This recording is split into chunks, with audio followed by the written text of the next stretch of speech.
Hey, good morning. It's a beautiful Sunday morning. Coffee. I hope y'all are having a good weekend. Today, I just want to talk about something briefly that my father said, and I'm trying to think of the exact time. I don't remember. It was back before he died, several years before he passed away. But it's the most profound, prophetic thing that anybody's ever said to me, and it was the words of my father.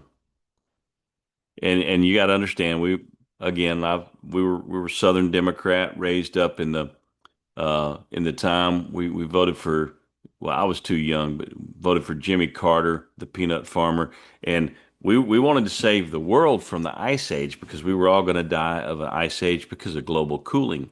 And if y'all are young, you don't know you don't even know what I'm talking about. Study history, the history that hasn't been expunged in some Orwellian manner. You can still find out that the big hype back in the 1970s was that global cooling was going to kill us all, and then it turned into global warming because the temperature was varying a little bit, and then it turned into climate change because that covered both bases. If it got cold, we were all going to die from climate change. If it got too hot, we were going to. Anyway, the narratives were just, yeah, that was the end of the last century was pretty rife with a lot of informational warfare. And that's what we're in right now, probably more so than we've ever been in the last 250 years of American existence. And my dad said the most prophetic words. There's one thing he said that sticks with me to this day.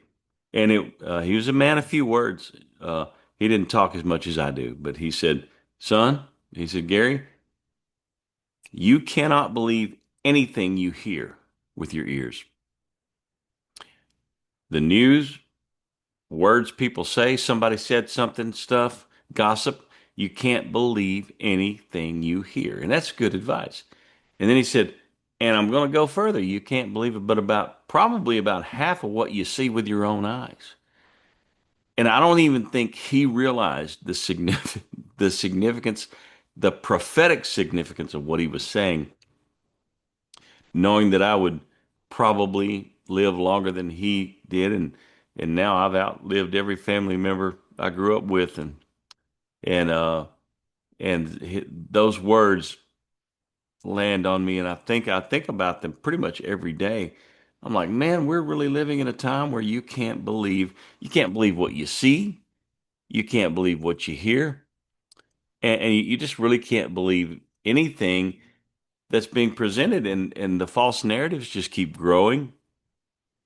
And it's not by accident that there's a lot of religious discussion being done in the name of politics, because I'll tell you right now, guys, we are in a war, and I want to talk more about it over the next week or so about the actual war over reality, because there's a battle being fought for your mind. It's for how you think, how you interpret reality. And I talk about the importance of ontology. What's your foundation of thought? What is your castle of belief, so to speak? And what is your epistemology? What is it? How do you interpret reality? Is it your truth versus my truth?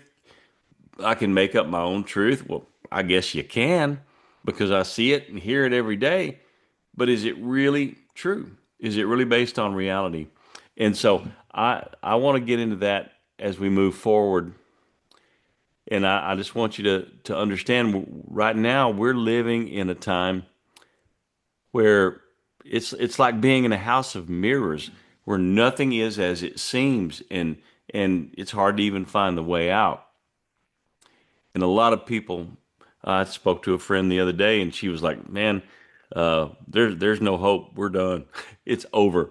The whole world is just gonna." And I have more hope than that. I hope that she's wrong, but I do believe that we're gonna face some difficult days, and it's hard to even know what to believe. And can you know the truth?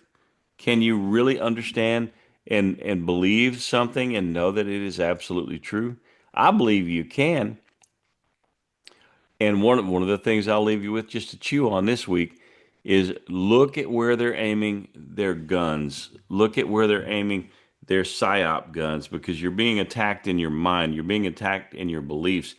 And our culture is attacking religious foundations of this nation, the Judeo-Christian foundation of our nation, to the point where you can't even really have pastors defend that anymore. That or you don't see that very much. There are some that do, and they're called radicals, and then there are others that question everything and really don't give you a foundation. I believe there is a foundation of truth, and I believe we're all flawed people, so we have to question ourselves. We have to question what we believe. But I don't reject what I know to be true, what I know to be real and revealed in the words of Jesus and the Judeo-Christian foundations that we've got. We can disagree on things, but we have to be willing to engage in the fact that what we're being told is lies. We're being lied to. Every time you turn on the news, it's slanted in one direction. And if you figure out where they're aiming their guns, and they seem to be mocking Christianity. For some reason, everybody in the world is against the Jews now, and Jews and Christians seem to be the laughing stock of the world narrative, and I think if you look there, you might find exactly the reason they hate the whole world narrative seems to hate Jesus, and they hate the Jews, and they hate Christians. And I don't want to be a negative Nelly this morning because I'm enjoying my morning coffee, and I believe the life is good. I believe we can know truth, and I believe that we can discover why we're here. And I'm not here just to go around and moaning and groaning about how bad things are.